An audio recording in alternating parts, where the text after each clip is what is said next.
पास ये obstacle avoiding robotic car है हमारे पास,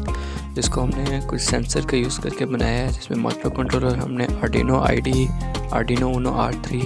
सर्वो मोटर SG90 और ultrasonic sensor HC05, buck converter हमने वोल्टेज को मेंटेन करने के लिए, वोल्टेज को डिवाइड करने के लिए यूज़ किया है। जो हमारे पास वोल्टेज आ रही है 17 वोल्ट बनती है अप्रोक्सीमेटली, उसको वो कन्वर्ट करता है 5 वोल्ट आर्डिनो के लिए, और जो बाकी 12 वोल्ट बचते हैं वो हम L298 मोटर ड्राइवर मॉड्यूल जो है हमारे पास, जो हमारे इन टायर्स को कंट्रोल कर रहा है, उसको देते हैं हम। यानी कि वोल्टेज बहुत ज़्यादा प्रोड्यूस हो रही थी सेल से, उसको हमने डिवाइड किया हुआ है ताकि वो प्रॉपर वोल्टेज आए आर्डिनो के पास भी और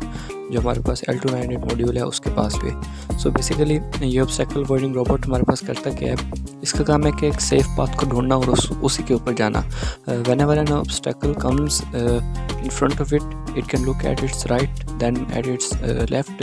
and find the path in which the more space is available,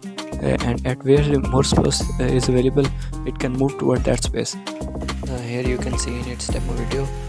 that whenever an obstacle comes in front of it, it can look at its right and then at its left.